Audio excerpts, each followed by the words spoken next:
Hi, everyone, and welcome to another episode of Busting Through Life Challenges with me, Di Parker. And today I've got an incredible guest, Bryan Jung. Now, he's the founder of This Is Why, and he's going to share his story as to why he's created this. Bryan, thank you so much for coming along today and sharing this. Please, I'm just going to hand it over to you because it's quite an impactful story. When I heard it, I was just blown away, and I thought I need to have this guy on my show. So thank you for coming. Dad, thanks so much for having me first and foremost. And, thank you for this opportunity just to chat and, talk about, my story and my work with This Is Why. So thank you so much. You're very welcome.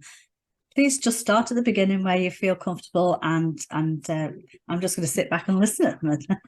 Absolutely. Let's get into it. Yeah. Yeah, so my story really started when I was 9 years old. I was born and raised in Seattle, Washington, over in the United States, and was there, had a great family, have one older brother, 3 years older, an incredible mother and, incredible father. And we just had such a close bond, throughout my childhood. But really kind of things, took a turn in November 2004. And that was when I was 9 years old. November 3rd, 2004 is a day I'll never, ever forget. And a day that, really changed the course of not only my life, but my older brother and my mother's lives as well. So essentially, my father was a lawyer in the Korean American community around the Seattle kind of metro area. And, just based on some of the things I've heard and some of the court proceedings, which I'll get into in a little bit, my father was a little bit ahead in a court case going against a lawyer in the area as well. And the opposing lawyer, kind of wanted to essentially catch up on some progress and, surpass my father in winning that case. And whatever it meant, apparently from just kind of the court proceedings and news proceedings, he wanted to put my father in the hospital temporarily just so that, he would be able to catch up on time, catch up on work, and just really be able to see if, the opposing lawyer can win this court case. And, with that kind of mindset, you never know what that really means. And what that turned into eventually was one of the days that my father and the opposing lawyer were supposed to show up to court together on November 3rd. As my father was walking out to his car at his law office, the opposing lawyer actually came to my father's office and fired off a silenced pistol at my father three times, and one bullet unfortunately struck my father in the head, and that left him in essentially an immediate coma. And my father was in a coma for about 15 months until his unfortunate passing on February 11th, 2006. And that was just a couple days, a little over a week before I turned 11 years old. So, just something so abrupt on November 3rd, just happening like that. But then also just the tough time my family went through, just seeing my father in that state, not being able to communicate, him not being able to move, and, just going through that as a family with those hospital visits and everything. It was just so tough on all of us. And, I think, I always say my mother is just the hero of my life, the strongest person I know and won't ever know. Her having to deal with, all the legal, issues with them eventually catching the opposing lawyer as he tried to actually run away. That day on November 3rd, they caught him, went through all the court proceedings, over those 15 months while my father was, in the ICU and rehab. And, my mother was the glue of everything. And she, was dealing with all of the court proceedings from that event. But not only that, she had to deal with her grief, her getting through her spouse being affected in that way. And on top of all of that, raising two young boys.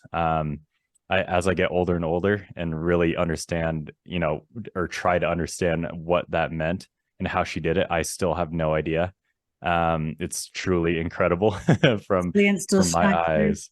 So tell me, what support did you get from school? Did you know anything about what grief was at that point before that? Yeah, it was honestly, I think school if I remember correctly, a lot of things were a little bit hazy, and I think just because of how traumatic everything was, Yeah, there's you'd have been in shock with dopamine on you and everything. So yeah, absolutely, I think school did their best to, offer counseling support. But I think just as, 9 years old, a 10-year old, just a 10-year-old kid, just trying to process all of that myself. I think it was just such a shock, but not only that, um, as a young kid, I don't really want to be so expressive because maybe a lot of it is that I'm just trying to process everything internally. But also maybe as a young kid, I didn't really know how to show others that, I needed or wanted support. yeah, you didn't Um, have the words to go with the feelings that you were going through. exactly. And I was so lucky to have some great friends and family and neighbors around that would not only help me and just, being able to kind of keep that, normalcy in that childhood as Yeah, much as possible. I'm so grateful because that was yeah. such a beneficial thing for not only me, but my On a family. side note, that's the bit I'm trying to address now to get the grieving taught in schools. So carry on. That is an awful thing for anybody to ever have to go through. And your mother's resilience was amazing, wasn't it? Truly incredible. I definitely saw the days when her friends and our family friends would try to comfort her and, support her in any way. And she tried to show, the strongest, for my brother and I. And I knew that, I saw it. And, just having to kind of think about day to day, how is this going to affect us, the rest of the way? How are we going to get out of this and not let this be a detriment to any of our lives and just keep our foundation of families, incredibly strong, just the three of us, and just make sure that we're going to stay on the right path.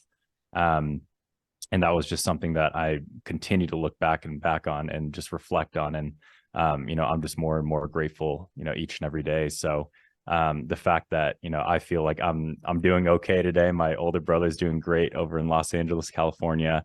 And, mom is still back in Seattle, Washington, doing great, still making sure she's good. It's truly just a reflection of what she was able to do for my brother and I, and, just keep that strong family bond together. Absolutely. So, as these things do, you dug deep and you went forward with something to create to help other people. Do you want to talk a little bit about that? Absolutely. Yeah. So, as I got older and older, towards my undergrad and university years, that's when I really felt I was in a good place mentally and emotionally to, to really share more about my story, my experiences, and also in turn, see if I can use my kind of personal, feelings, things that have helped me to share that with others and see if anyone was or is in a similar situation, how can I maybe provide something that can help them in that stage of grief that they're in right now. So as I got older and older, I wanted to get more involved in grief support, especially in bereavement support. There is an incredible organization here in the United States called Aluna, and they hold a nationwide camp called Camp Aaron. In many states and also a lot of counties in those states do hold this camp where it's essentially a grief camp for kids and teens who have lost a loved one or someone close. And I knew that was going to be a great first step into really getting involved in this grief support. So in 2019, I was lucky enough to be a volunteer and be the pianist in their ritual events, which are kind of these events where, a little more serious. They reflect on the ones that they've lost. And it's really just kind of an expressive way for the kids to just let everything out, everything that they've been kind of holding in. What about And just yourself seeing with that the piano? firsthand. Did you find playing the piano that you could express your feelings through the music you were playing and stuff like that? Getting Yeah, the piano. notes and shifted. You know what I mean? You can express yourself. If you're feeling angry, you can belt the heck out the keys. And if you're feeling a little bit more sort of spiritual and in that space of connection, you could be perhaps a little bit more fluttery on the ivies. Yes, the love for piano, and any any skill I have. I'm not exactly sure, how profound I am at it. But my mom has been a piano teacher even before I was born, and still teaches today. So got the musical gene from her, definitely, and took piano lessons younger on, but thought it was a little bit too slow for me, so I moved to drums and had a little guitar phase. But something that I'm very grateful for and very lucky to have is just a knack for just kind of grasping the piano without being able to read notes, and just kind of hearing a song and being able to play it back. And so once they asked me to possibly be the pianist for the ritual events, I wasn't classically trained. I stopped piano long before then. So obviously a lot of nerves, a lot of stress kind of came into it. But essentially it's almost like I kind of get into this really calm trance phase almost, where I just kind of hear what's in my mind and what I'm seeing with these kids, expressing, I kind of change around the tone and the chord progressions based on that. And I kind of just riff off, to be honest. Like alignment, isn't it? It's getting an alignment with your higher self and letting it flow. Yes, that's amazing. That my late husband used to be able to pick up anything and make it sound amazing. But yeah, I'm very lucky. You envy a gift like that. Thank you. I'm very lucky, very lucky. But yeah, I gotta give the props to mom for sure. Yeah. So you were there at this university, this camp, and you were doing the music. And then how did the next step evolve? Yes, that was when I said, this is something so profound, so special. And just being able to see the relief that these kids had leaving the camp, I knew that they at least had a little more hope. Coming in, day one of camp, you saw these kids and these teens a little bit, more, inclusive, because they didn't know a lot of the other campers around them. But as we kind of introduced more games, more crafts, more activities, and these kids were able to meet each other and kind of understand this kind of sense of bonding, where hey, look, you've lost a loved one as well. We don't necessarily need to directly talk about it, but we can express kind of how we're feeling through these things that we're doing together. And I just got hooked, just seeing the full experience of that. I knew in my mind that this was something that I want to be involved in for the indefinite future. So at that point, it really ramped up my passion to go, okay, how can I help more, and how can I do more? And so as I kind of thought more and more over the years, that's where I really wanted to try to do something myself and kickstart a community myself, just to be another ally, in this grief and bereavement support space, because there's so many incredible, people like yourself and organizations around the world that are doing so many great things. And, unfortunately, losing loved ones is so frequent for, any which way and reason. But, if we can just continue to build this army of support and these professionals and just these helpers around the world to just, provide, any tools, any resources that we can for, someone that either has lost a loved one recently or at some point and is still kind of going through that phase of just trying to figure it out. I think it's just so profound and special. So that kind of led into some initial visions and thoughts, and I was able to speak with a lot of great people involved with grief organizations, and just really kind of figure out which direction I wanted to go and kind of what to look out for. How can I do this?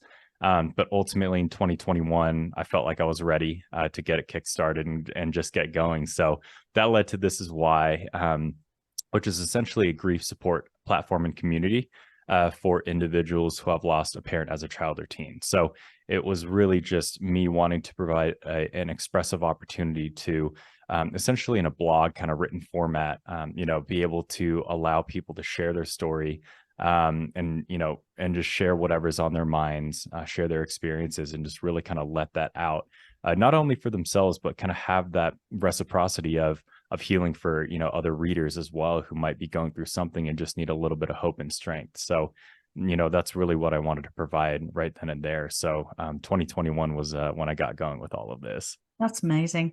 And it's a great place too, if they are really, really struggling. Have you got it organized so that they can reach out to therapists or counselors or coaches to help them,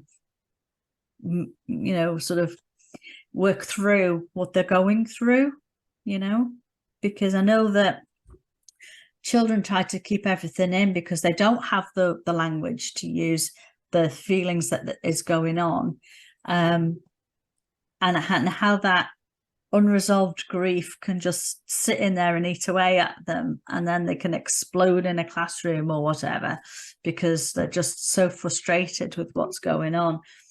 So if somebody was offloading in a blog to you, is the people that are kind of monitoring that and looking after that part? Yeah, right now, and this is how it's been since 2021. It is, only me just kind of looking at these stories and Okay. people reaching Yeah. out.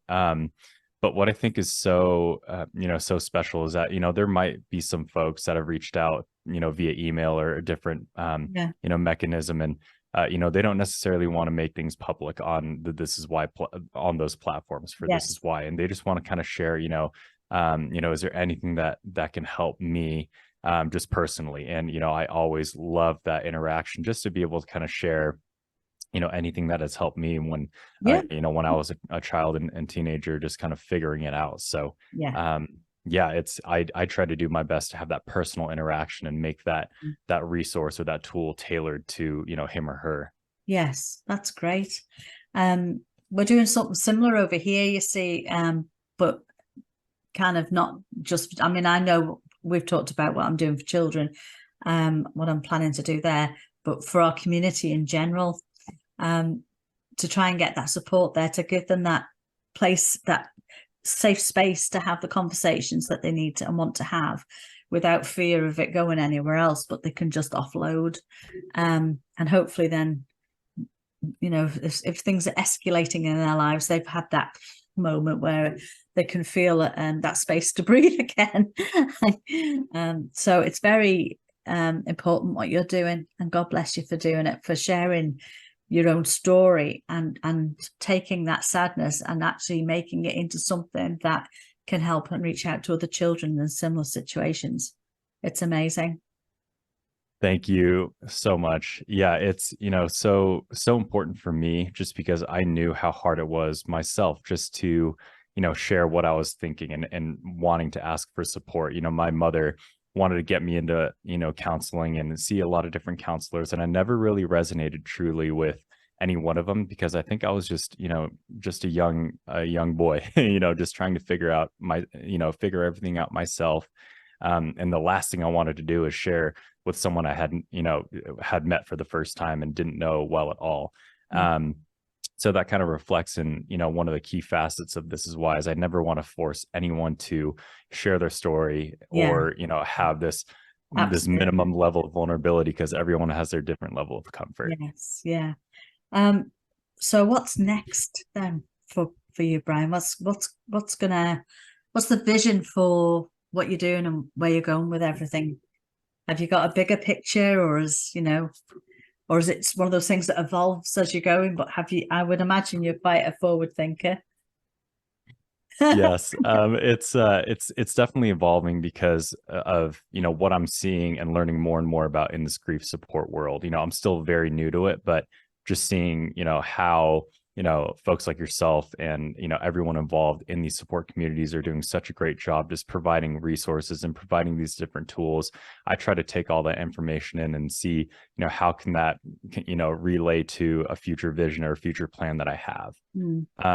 Since day one, even before I launched the This Is Why platform, I always, one of my biggest, goals and visions is to have an official nonprofit organization, and found, a nonprofit organization where I can more financially help, single parents with children, almost, in that specific demographic, because that's exactly the situation my mother and my older brother and I were in. And that's a strong passion that I've had and still have, and that's kind of that future goal and vision. From speaking with a lot of different folks, it is one of those things where you have to be ready, you have to make sure you know what you're getting into. So I that's the last thing I want to do is rush into something like that and not be prepared for it, because I do understand the constraints and how much time and effort it does take. But like I said, I'm just trying to aggregate everything I'm learning and continue to just build on, okay, what if and when I can make this happen, this ultimate vision per se happen, I want to be ready, and I want to be able to understand as much as I can to put me in that great position to succeed for these families. But at the same time, for the more near intermediate future, as you mentioned, I am a forward thinker, so I do want to try to evolve as much as I can. But the most important thing is really kind of building this community, and just allowing folks to share their story, if they feel that they're comfortable and want to, and really provide that platform and opportunity for them to do so, and just really kind of provide that resource essentially for anyone who might need it. That's absolutely amazing. So I want to thank you for taking your time out today and sharing your story with us. How can anybody get in touch with you? Do they just put into the search "This Is Why" and you'll pop up, or is there a direct, is it a .com, or how do they get in touch with you, Bryan? Yes. So the official website is thisiswhy.life. There is a website called Linktree, which essentially is a website that pretty much aggregates all of the links for the website, the story submission link, and all the social media platforms as well. So that's linktr.ee-thisiswhylife. And so those are kind of the mechanisms for the website and social media platforms. But also, if anyone wants to reach out personally via email, I'm at Bryan@thisiswhy.life. I love hearing, anyone reaching out and just kind of hearing, anyone's story, and just really learning from them, and seeing how I can help them if they do feel, they'd like to reach out. So I'm all open to any sort of communication, and would just love to meet anyone and everyone who has gone through something similar. That's great. And of course, at the end of this, I'll have a card ready. So anybody that wants to write down that information, don't worry that you have to press rewind and get it now. So one of the things I'm asking my guests as a question, who has inspired you the most in the last 1 to 2 years? It's a great question. I think that answer is mom, and is always going to be mom. It's amazing. Just the absolute rock of everything, our family went through. And it's so funny to watch, because when my older brother went to university, I was still in high school. So I was still living with mom, and I, just indirectly and kind of unconsciously started to realize I need to do more and kind of be the man of the house. So I was able to mature really quickly at that point, and just kind of have that sense of empathy and see, how can I help mom around the house? How can I do more and more to help her? And as I'm getting older, now we're starting to see those roles flip, where I am truly, taking care of a lot of the things. And, if we're going on a trip, I do a lot of the planning, whereas my mom used to do that. So it's really kind of unique and interesting to see that. And now it's kind of my older brother and I taking care of mom. But I guess that's how it goes, right? In this life, it's really the parents just raising the children, and then those roles kind of flip flop. I have to say to both of mine, you're not responsible to look after me. I'm responsible to look after me, because they were in our situation, that it was just too much of a burden, because they had their own things that they were trying to deal with, and one of them was trying to get used to becoming a father and all of this, and then to think I've got this baby to look after, this partner to look after, and my mother. It's just too much. So but my husband had said to him, look after your mum, so that's what he thought he had to do. So I said, it's all right, I've got that one, you're okay. So anyway, but it's lovely that that you're doing that, and I'm sure she appreciates that 100%, having to be so strong when she had to, with that resilience. And that's one of the myths really that I talk about, is this belief that you have to be strong at times like this, and you don't, because if you allow people in, there's always going to be people there to support you and help you, like she had her friends. But it's interesting too that you've seen that as a child, and it's one of those things you've got hold of now and say, so just so when these things happen, you don't have to be strong. Okay, you just be you, because you're shining as it is, Bryan. You really are. You're absolutely amazing. And thank you so much. Everything that you've been through just breaks my heart. totally unnecessary, but it's one of those things, isn't it? It's just awful. So anyway, Thank you. Bryan, I want to thank you for your time today. And if you would like to keep in touch with me, I very much would even like to come back to this a bit later on, perhaps in the future for another follow-up podcast to see what it is that you're doing. Absolutely. Yeah. Di, thank you so much. Like I said, just so, such a blessing to have met you and kind of understand, what you're doing in your work. And if there's anything I can support you and supplement what you're doing, Absolutely. I'm more than happy to do so. So please don't ever hesitate to reach out. We will definitely look at that. I think we're crossing over a few things quite nicely here.